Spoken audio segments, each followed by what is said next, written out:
Om Swastiastu. Assalamualaikum warahmatullahi wabarakatuh. Salam sejahtera bagi kita semua. Yang terhormat Bapak Iwayan Kate, SPD MSI, selaku dosen penguji. Yang terhormat Bapak Inyoman Purna, SPD MSI, selaku dosen penguji sekaligus dosen pembimbing. Yang terhormat Ibu Putu Ayu Suryaningsih, SST MSI, selaku dosen penguji, serta teman-teman yang saya cintai dan saya banggakan. Perkenalkan, nama saya Putri Nabilah Jakaria dengan NIM P071340190083. Pada kesempatan kali ini, saya akan mempresentasikan usulan penelitian saya yang berjudul Gambaran Kadar Hemoglobin pada Perokok Aktif di RT2 Dusun Wanasari, Desa Dauhpuri Kaje. Hal-hal yang akan dibahas pada presentasi kali ini adalah pendahuluan, tinjauan pustaka, kerangka konsep, dan metode penelitian. Latar belakang masalah. Hal-hal yang melatar belakangi penelitian ini adalah, secara global, menurut WHO, 6 juta orang meninggal sebagai perokok, serta angka kematian akibat merokok mencapai 30%, setara dengan 17,3 juta orang yang diperkirakan akan terus meningkat hingga tahun 2030. Menurut TCSCI YAKMI, angka kematian nasional tahun 2020 akibat rokok adalah 88 orang per 100.000, dan di Bali adalah 97 orang per 100.000. Menurut Global Adult Tobacco 2011, Indonesia berada di urutan ketiga setelah Cina dan India sebagai negara dengan perokok terbanyak, dengan tingkat prevalensi sebesar 36,1%, sedangkan se-ASEAN tahun 2014, Indonesia berada di urutan pertama dengan prevalensi sebesar 50,68%. Berdasarkan data riset kesehatan dasar tahun 2018, penduduk Indonesia umur lebih dari sama dengan 15 tahun secara nasional yang merokok adalah 33,8%, dan tingkat konsumsi tembakau di Bali adalah 28%. Rokok merupakan salah satu olahan tembakau dengan menggunakan bahan tambahan ataupun tanpa bahan tambahan. Dalam aktivitasnya disebut sebagai perokok aktif dan perokok pasif. Ketika dibakar, asap rokok mengandung banyak bahan kimia berbahaya. Salah satunya adalah karbon monoksida yang sangat mudah berikatan dengan hemoglobin dibandingkan dengan oksigen dan karbon dioksida. Jika hal ini terus terjadi, akan berisiko menyebabkan terjadinya hipoksia yang dapat menyebabkan kematian sel. Penelitian akan dilakukan di RT2 Dusun Wanasari, Desa Dauhpuri Kaje, Kecamatan Denpasar Utara, wilayah Kota Denpasar, yang memiliki jumlah penduduk sebanyak 666 laki-laki, 645 perempuan, dengan total jumlah penduduk sebanyak 1.311 jiwa. Hasil observasi di RT2 Dusun Wanasari, terdapat jumlah perokok aktif relatif banyak, yaitu berjumlah 185 orang perokok aktif laki-laki. Rumusan masalahnya adalah, bagaimana gambaran kadar hemoglobin pada perokok aktif di RT2 Dusun Wanasari, Desa Dauhpuri Kaje? Tujuan penelitian ada dua, yaitu tujuan umum dan tujuan khusus. Tujuan umum dari penelitian ini adalah mengetahui kadar hemoglobin pada perokok aktif di RT2 Dusun Wanasari, Desa Dauhpuri Kaje. Sedangkan tujuan khususnya adalah, pertama, mengidentifikasi karakteristik perokok aktif berdasarkan usia, jumlah rokok yang dihisap per hari, dan lama merokok di RT2 Dusun Wanasari, Desa Dauhpuri Kaje. Yang kedua, mengukur kadar hemoglobin pada perokok aktif di RT2 Dusun Wanasari, Desa Dauhpuri Kaje.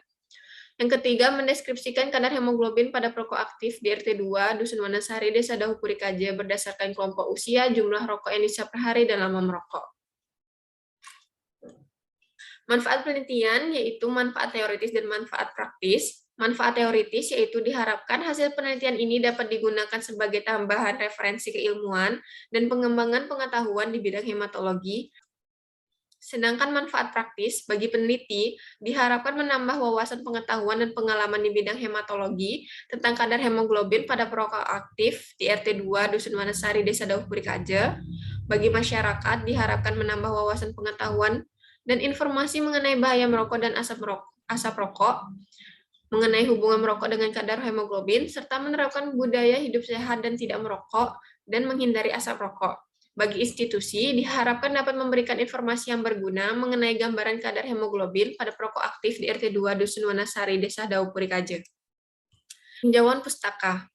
Rokok menurut Permenkes RI nomor 28 tahun 2013 adalah salah satu produk tembakau yang dimaksud untuk dibakar, dihisap, atau dihirup yang dihasilkan dari tanaman Nicotiana tabacum dan spesies lainnya atau sintesisnya yang asapnya mengandung nikotin datar dengan atau tanpa bahan tambahan.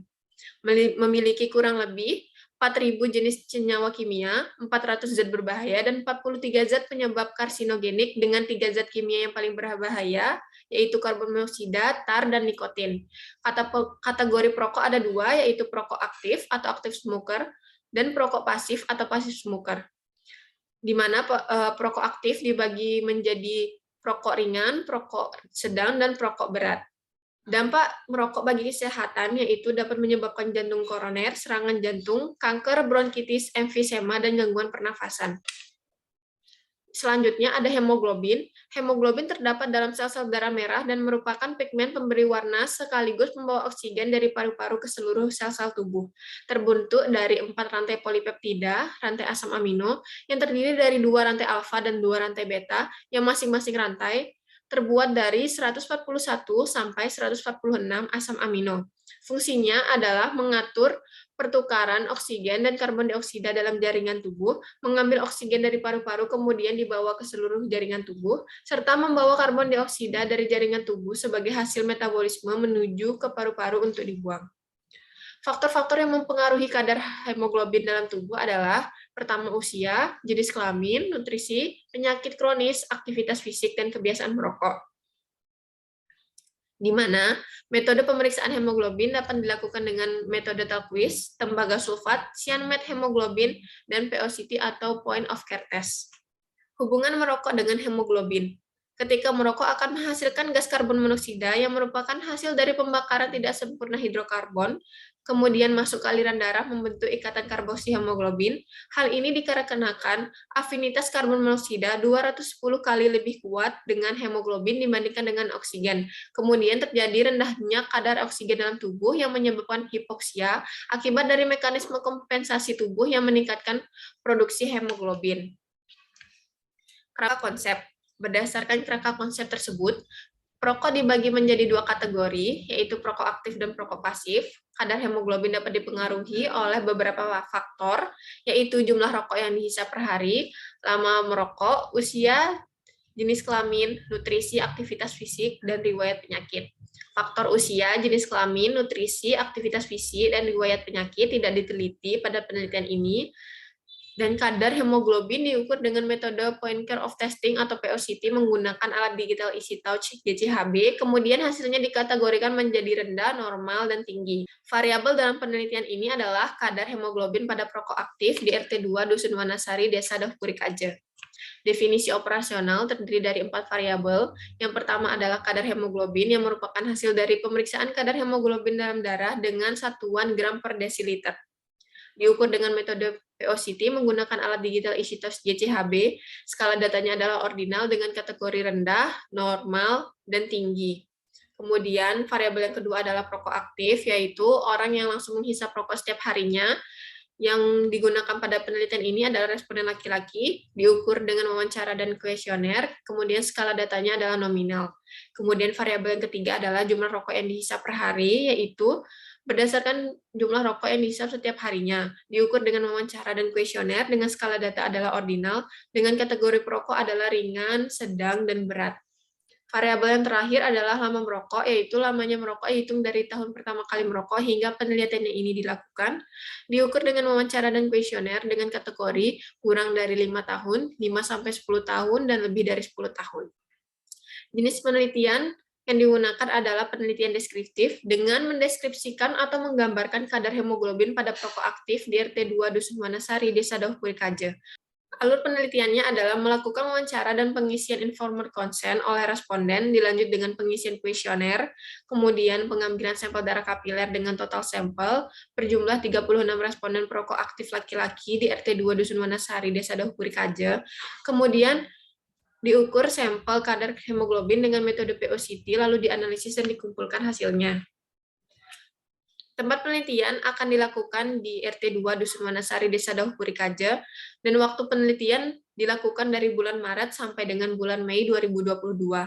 Populasi terdiri dari 185 laki-laki perokok aktif di RT 2 Dusun Wanasari, Desa Dahpurikaja, dengan penentuan jumlah sampel sebanyak 36 responden menggunakan rumus Slovin dengan tingkat kesalahan 15% atau 0,15.